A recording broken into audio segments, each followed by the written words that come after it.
is the first of 3 previews for the exhibition. The next one will be in March and the following in April, and you'll receive more information about those soon. All of which are led by our fearless new Executive Director, Kate Eilertson, who has organized the show alongside Curatorial Assistant Twyla Ruby. Before we begin, I'll go over some nuts and bolts. We're going to start the preview with a curatorial presentation and end with time for questions. All in, we'll spend about 45 minutes together. Please jot down any curiosities that you have, or feel free to add your questions to the chat as we go along, and we'll keep track.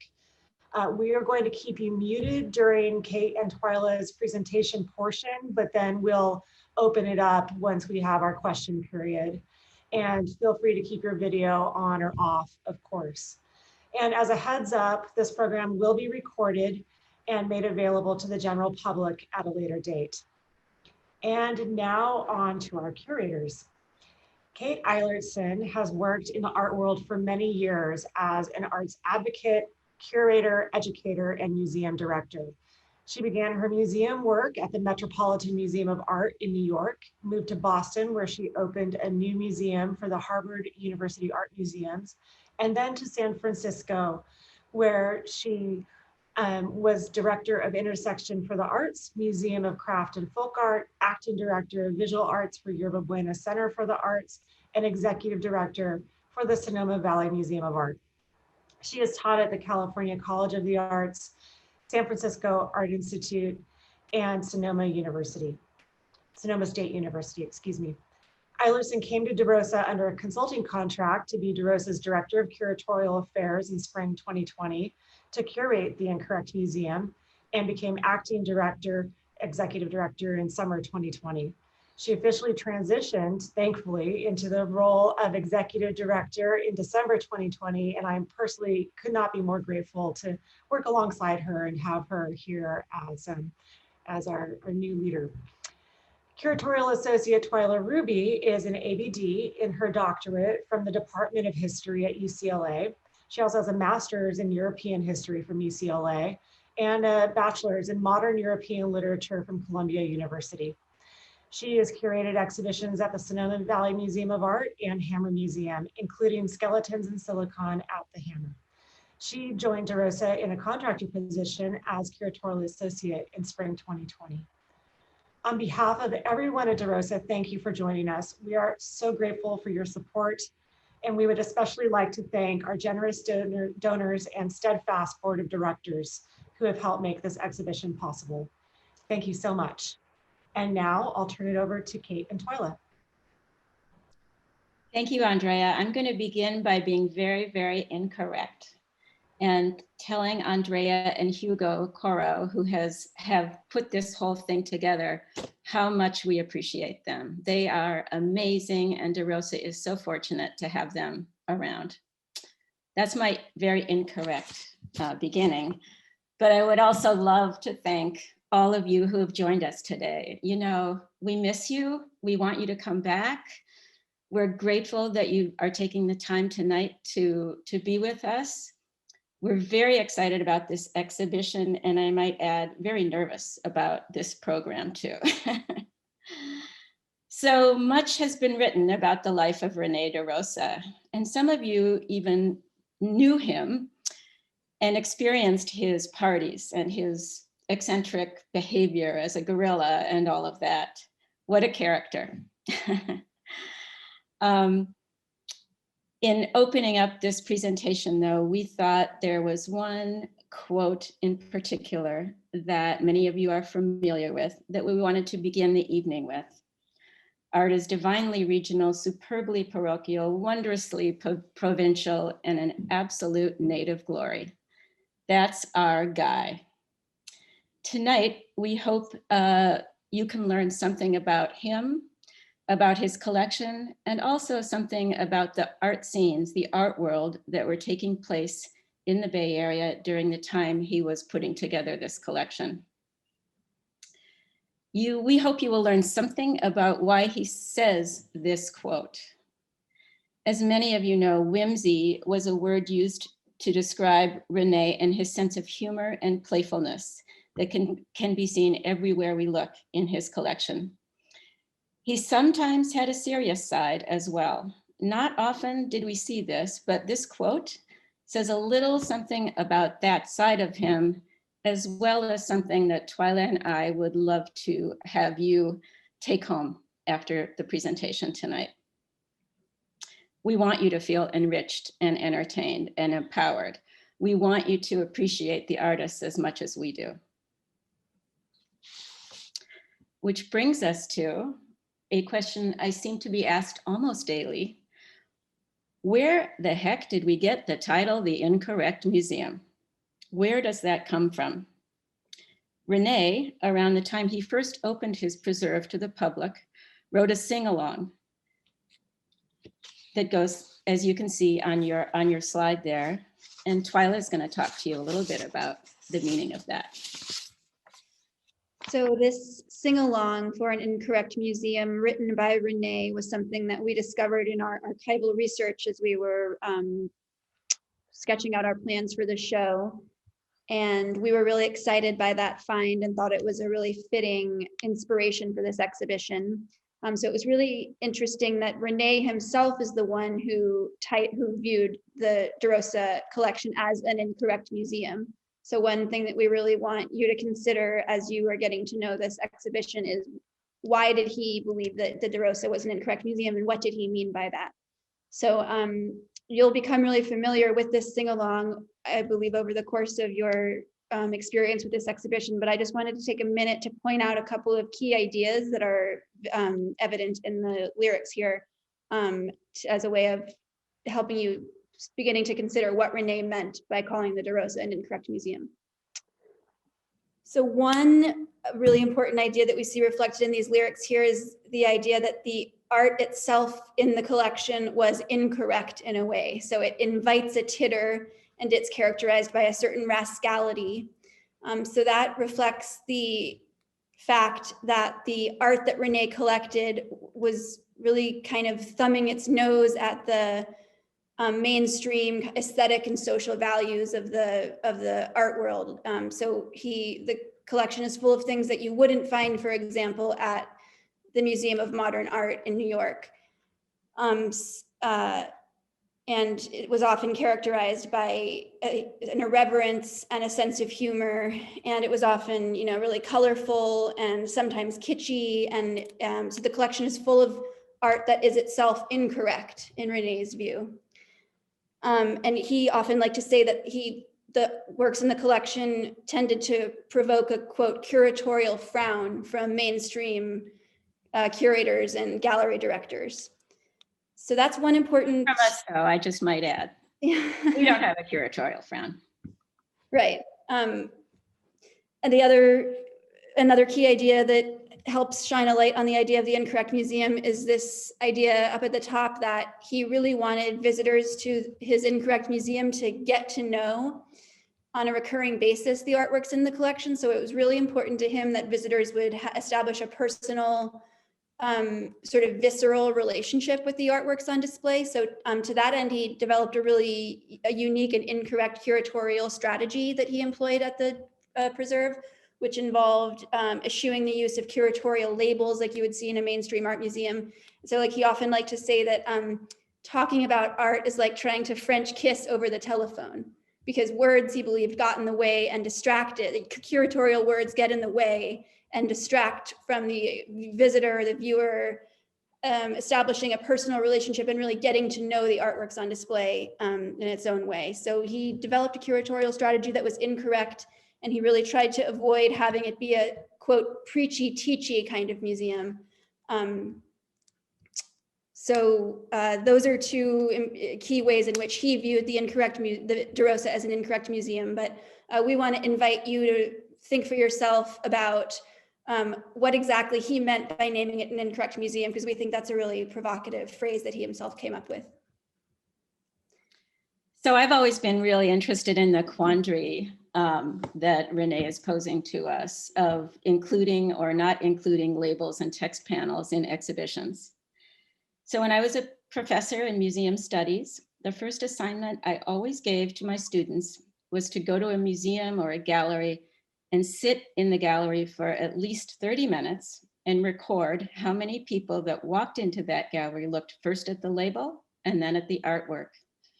What do you think? Guess what? Somewhere between 80 and 90% of all visitors look first at the label. We all do it. I do it myself sometimes. However, in this instance, I agree with Renee. I hope that you will first look at the work of art in the gallery, experience it, feel it, come up with your own kind of connections that are making to your life. And then, if you are curious, and only if you're curious, read the label. I'm not a historian, Twyla is, but I'm an art lover. I don't want to be told what to think. I want to first have an experience with the art.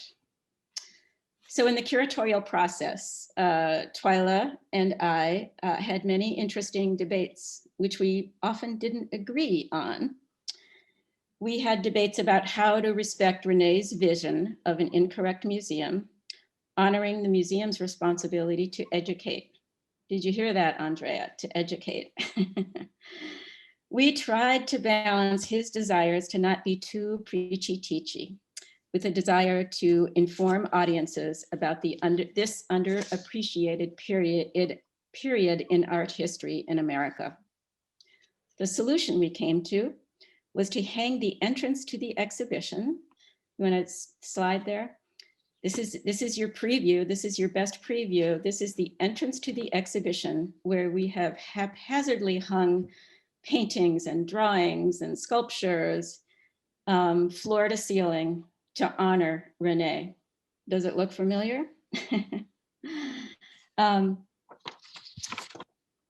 of this section of the exhibition will have any labels or text panels. We might make a map of it for those who really want to know, but for the most part, you're just going to stand there and enjoy the art.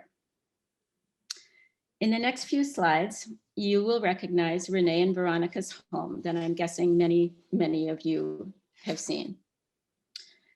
Can you imagine going to a dinner party there? What fun that would be to go with the artists that he hung out with all the time, William T. Wiley, Robert Hudson, Jim Meltzer. It was a gang. They loved to have a good time there. Look at the ceiling, look at the fireplace on the tables. Remember this? Well, to begin the exhibition and to honor Renee, we have recreated this haphazard style of presenting his artwork. Renee just loved hanging out with the artists, laughing at their stories, and of course, spinning a few himself. In the main gallery, we do provide labels and text panels. And it's divided into 6 distinct vignettes, which provide glimpses into this rich artistic history of Northern California. Twyla's going to talk now about why we decided to use vignettes. Yeah, I just wanted to contribute briefly that we had a lot of debates among the staff about whether to call these vignettes or stories, with these which we present in the main gallery. And I just wanted to point out, because I think it's interesting that we ended up going with vignettes, because a vignette, unlike a full story, is not a standalone narrative, or it doesn't have its own plot. Rather, many vignettes make up a larger story arc. So the way that we're hoping the vignettes will function is as sort of 6 distinct glimpses, which add up together into one overarching story arc, which describes how this sort of incorrect attitude or spirit was pervasive among Northern California artists in the second half of the 20th century. I want to just add to what Twyla has said there about Northern California artists from this period.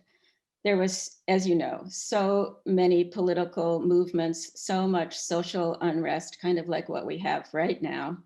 And that was a thread that Renee kind of latched onto or loved or felt himself. And so the sort of politics of San Francisco and the Bay Area, And the rebelliousness of the artists that we're saying. Artists always tell us what's going on in our world. We need to listen to them.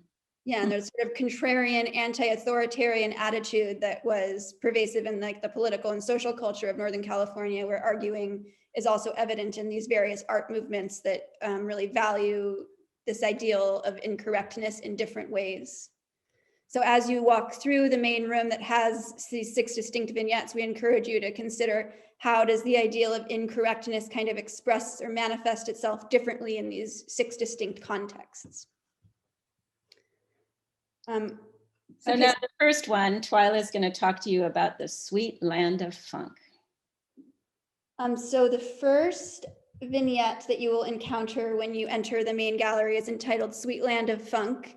And it is all about this seminal exhibition that took place in 1967 at the University Art Museum at Berkeley. And it was curated by Peter Seltz, who had only recently moved to California from New York, where he had been an important curator at the Museum of Modern Art.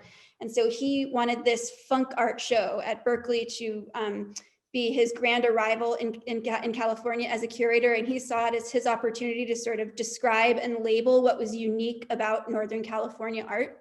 So in Seltz's view, art from Northern California, as opposed to New York art or Los Angeles art, was funky in a unique way. So he, in this exhibition, gathered a lot of artists that we're all familiar with from their role in the De Rosa collection, which Seltz said they were all shared this funkiness. So some of the artists in the exhibition included Bruce Conner, Joan Brown, David Gilhooly, Peter Saul, Peter Voulkos, Jim Meltzer, this huge range of artists that we're all familiar with.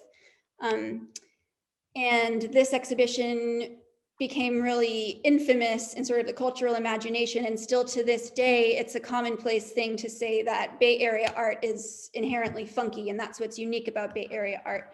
And I've often heard it said that the De Rosa collection is like the world's foremost collection of funk art.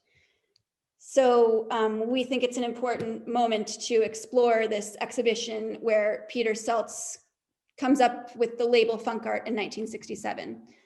But what's really interesting that's come out in our research is that even from the very beginning, this concept or label of funk, Bay Area funk, and the idea that the Bay Area is a sweet land of funk has been really controversial and contested.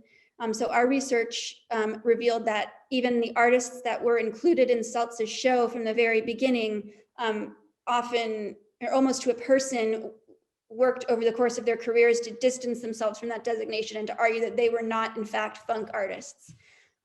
So this is an image, which is really cool, of a symposium that Seltz held to mark the opening of the funk exhibition. And this symposium just devolved into a melee, pretty much, or sort of an act of civil disobedience by the artists against Seltz and his act of labeling them as funk. So many of these artists, you see Joan Brown in this image, and Volkas and Meltzer were all on this panel that Seltz convened to discuss the notion of funk art. And they expressed their dissatisfaction with his labeling in hilarious and really notable ways. So one of the artists threw their shoe at Peter Seltz when he asked them a question. Another one poured a glass of water over their heads instead of answering Seltz's questions about funk. And another one pulled out a guitar and played a few songs instead of answering Seltz's questions. And they all believed that Seltz's categorization was erroneous because there was much too wide of a variety of works included in the show, and that it wasn't a coherent grouping, and that they didn't share the common quality of funk. So our vignette pulls together key works from the collection by a lot of the artists who were included in the funk collection. And we're hoping that it will demonstrate the really wide variety of different styles and approaches and mediums and themes and interests employed by these artists, and will make the point that that Seltz's notion of funk was problematic from the beginning. So if you go to the next slide, we have a few examples of works by artists. So some of the works that were included in Funk Show by people like Bruce Conner and Joan Brown and Manuel Neri had been created in the 1950s, and works from this earlier period tended to be assemblage works that incorporated a lot of found and discarded materials and made these abstracted sculptural objects. So here you see Connor's cocoon, which is really beautiful and kind of organic looking, and using these, what Connor liked to describe as the detritus of society. And so he was really interested in using discarded materials. Same thing on the next slide with Neary's Dead Bee, which you'll see on display. You see he's using an old newspaper and discarded cardboard to make sort of abstracted sculptural objects from the detritus of society. But many of the other works, like the next slide, you'll see this piece, which was actually in the Funk Show and later collected by Renee, is completely different from the kind of assemblage works that were being created by Neary and Connor. So it's completely different. It's the color palette is so much brighter and different. It's using conventional artist materials, and it's more self-consciously engaged with European art history. You can see it kind of nodding to surrealism with the melted clock on the bottom there. And so there was such a wide variety of works in the Funk Show that we want to posit that the idea of funk, Bay Area funk, is really a myth that has persisted to this day.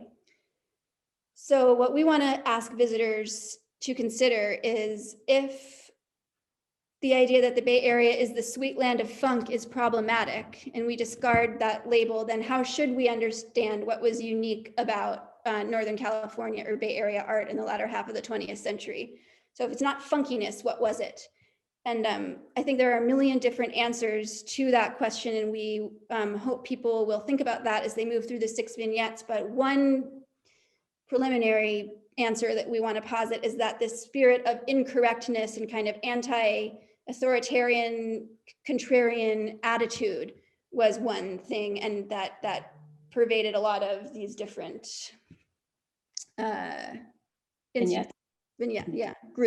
groups of artists that were working in Northern California. So that's the first vignette, and now Kate's going to talk about the second vignette.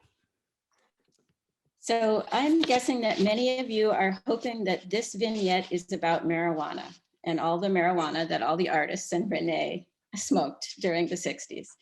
Well, I'm sorry to tell you that it's not. It's not at all about marijuana.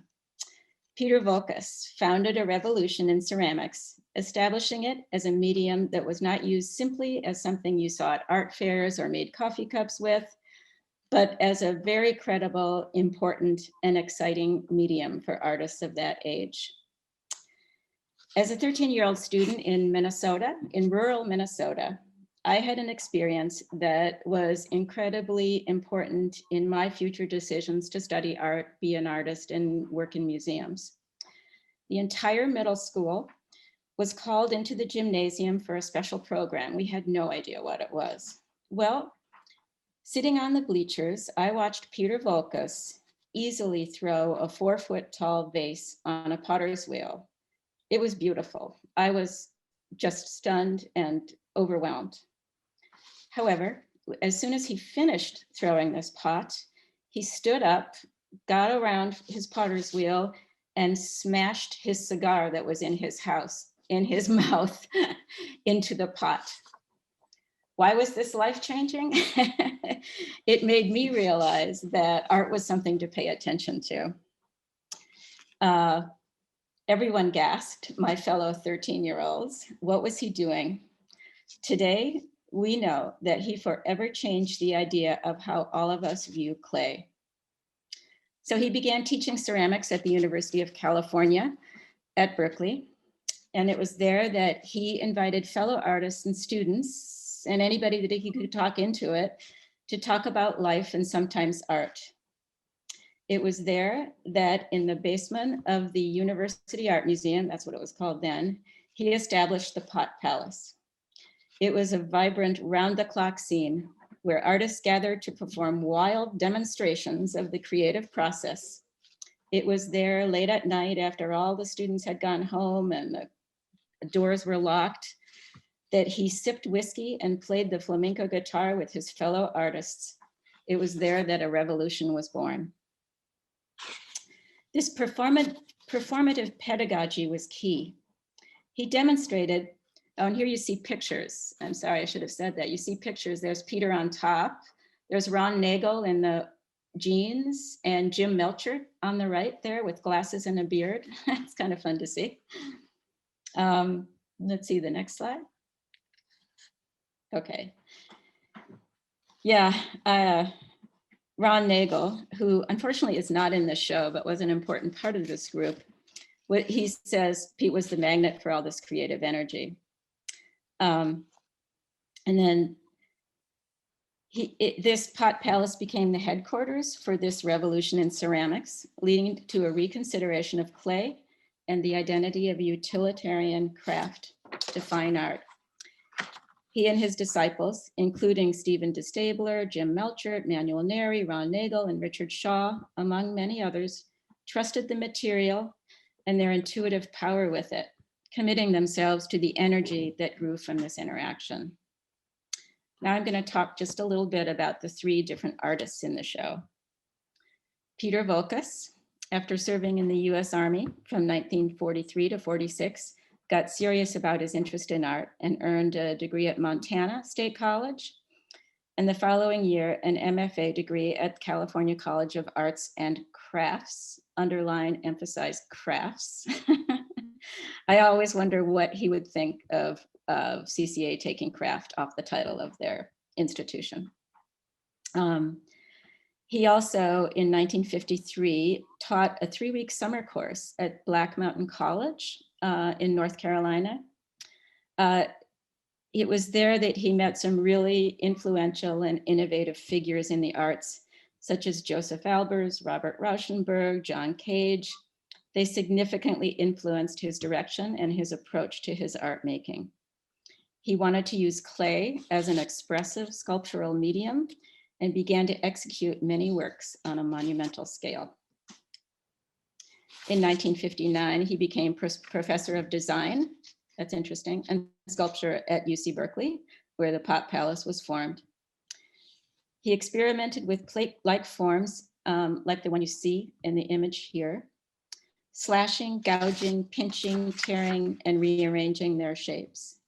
The 2 plates we have in the show are from this period and are wonderful examples of Volkas's work.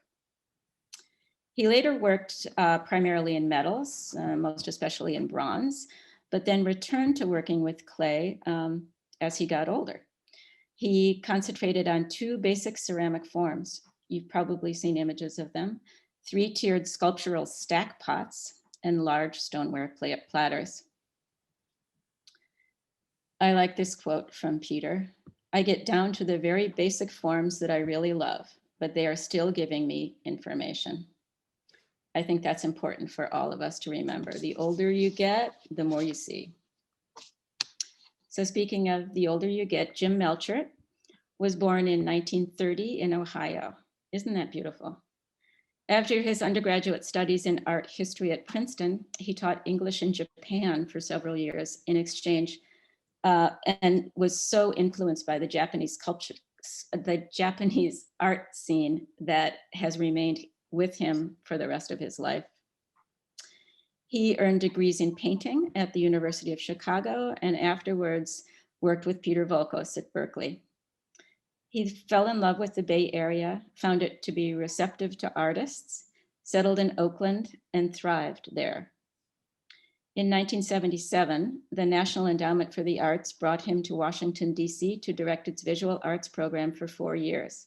We need him back. We need to emphasize to all of our senators that we need the NEA to be strong again. That's just a little advertisement, sorry.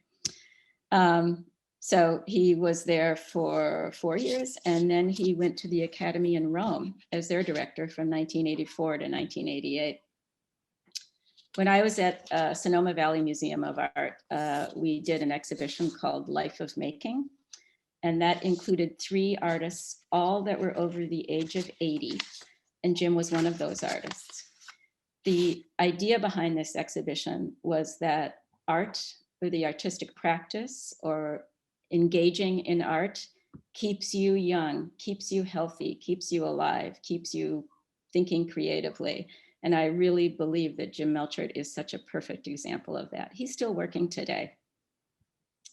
So he's worked in a variety of media, including drawing, film, and ceramics. We have in the collection a film of his, or maybe two. His ideas led him to this unique process involving ceramic tiles, and you can see it in front of you.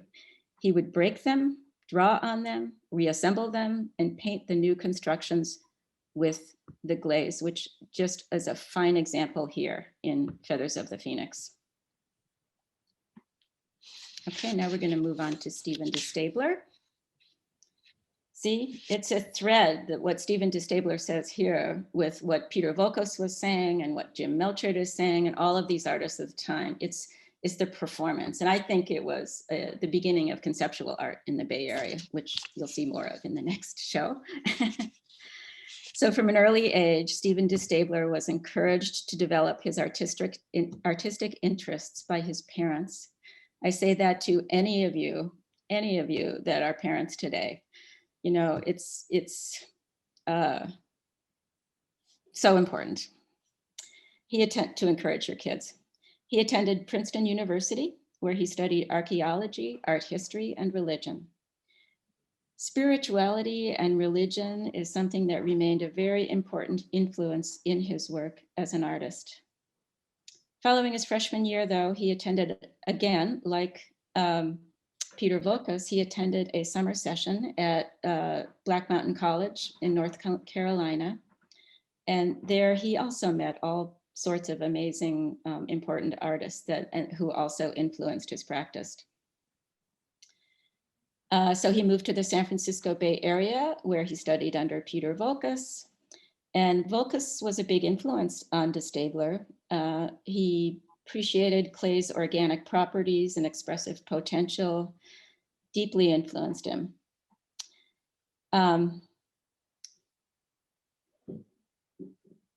As you can see in Woman with the Yellow Breast here, 1979, the organic qualities of his form use clay to impress upon us the fragility of we humans. Many of his most famous works were created during the infamous Bay Area figurative movement, where he quickly gained notoriety. And instead of teaching high school students, he was able to get a position, I think at San Francisco State, maybe one of you knows that. Anyway, he got or maybe it was university, Berkeley. After his death, his work was shown in an amazing retrospective at the de Young Museum called Matter and Spirit. I hope some of you saw this show. It was really an important show to me. I loved it. And if you happen to see the catalog, I have one in my office if you want to borrow it. It's a beautiful catalog and you learn all sorts of things about the wonderful Stephen DeStabler. Now the next slide. Well, here's a good quote. It has the great potential of responding to whatever forces are imposed on it. Most sculpture dies on the vine, from my point of view. It kind of follows a formula that says clay should be this. My attitude is to forget about what it ought to be and do what wants to come through to you. Again, following the Peter Voulkos theories. Now, many of you may remember the thrones that sat in the front yard of the residence.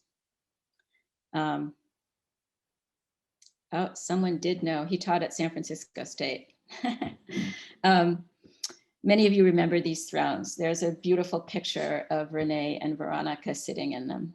And if you were to sit in them yourself, you would see that he actually used the human body to shape the sculptures, a technique that he was admired for. So the revolution in the way we see ceramic as a medium of fine art was not only influential at the time, but continues to evolve today, as you will see in the exhibition that we will present in Gallery 1 when we open the Incorrect Museum. It's going to be a wonderful show with 3 young artists from the Bay Area. All of them say they were so influenced by some of De Rosa's collection and the ceramic artists in the collection. They were just thrilled to be asked to participate in this because all of their idols are in the collection. So I hope you'll come see that when you come to see the Incorrect Museum. They'll both be a lot of fun. All right, I'm going to hand it back to Andrea for questions.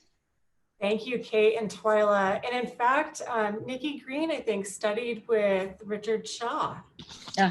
There's another through line there. So I noticed a lot of great comments and questions in the chat, and I think I'll kick it off with one from Ray Kaplan. He asked, of course, Ray Kaplan. Was there a tune to accompany the Incorrect sing-along? Twyla, you have to answer that. I've been searching in the archives to find that and haven't been able to find one. But we did consider reaching out to Terry Allen and commissioning him to compose a melody to go along with the sing-along. So maybe if there are any musically inclined people here tonight, they might want to contribute melody so that then we could, because it would be so great to really manifest the sing-along, sing it together in the gallery. The sing-along is going to be, when you see the exhibition, it's going to be in the hallway outside of the gallery. So you'll be able to really memorize the words and have some fun with it.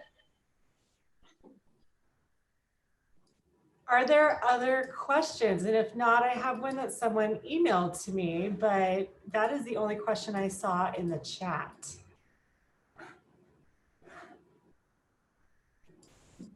Feel free to also just kind of raise your hand if you have your camera on.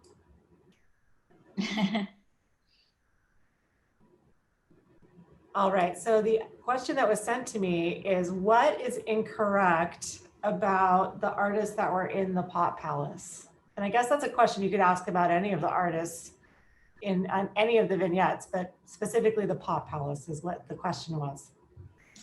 One thing I think, and Twyla, I hope to join in here, but one thing I think is that they didn't care what the New York art world or the Los Angeles art world thought of them. They were doing their own thing, darn it, and they weren't going to be told what to do. So I think in their perspective, that would be very incorrect. And I guess using clay to create fine sculptural art objects was sort of an incorrect thing to do. And then I think also the quality of the ceramics that they were producing and how they were rugged and slashed and unfinished, and that they had sort of an incorrect look to them in a way too. Yeah.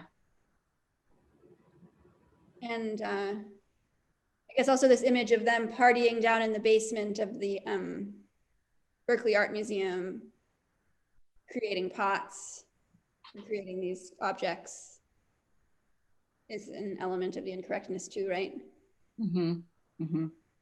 Yeah. Especially while playing flamenco guitar and drinking whiskey. Yeah. You know, one of the original ideas for this exhibition is that we would recreate the scenes that these things took place on, and we were going to have a bottle of whiskey and a flamenco guitar and a potter's wheel in the exhibition itself. And I thought that would be a whole lot of fun, but I didn't get a lot of people agreeing with me. I think another part of the answer to that is this thing about how Stabler talks about how Volkas's his performances showed that creating the art is the art in a way. Mm-hmm. So that really to witness the art that they were producing, you had to be down there in the Pot Palace. And so that was sort of a kernel of Bay Area conceptual art, and this idea that works of art had to be experienced and couldn't be marketed and sold. Yeah. I think that is a real thread throughout, you know, the time that De Rosa was collecting, because he wasn't collecting art to buy art and to sell art, but he was collecting it because he loved to just look at it. And it wasn't about value or monetary value. It was about human value. And that was reflected the interest of a lot of the artists themselves, who were intentionally creating conceptual pieces or pieces that wouldn't do well on the art market as sort of an act of defiance against, I think, the commercialization of art that was happening in New York. Yeah. Yeah. I think of William T. Wiley when we talk about this. I mean, he was just making out of masking tape and, you know, cone heads, and he wasn't doing it to sell it. He was just doing it to make a statement. Yeah. And in fact, the fact that it wouldn't be easily sold was part of the statement. Right. Would you say also maybe just for the joy of making or drive to make? Yeah, I think for many of them, particularly in the Pot Palace, the Jim Meltzer, The Joy of Making. Yeah. Definitely. Mm-hmm. We have time for maybe one more question if anyone has one.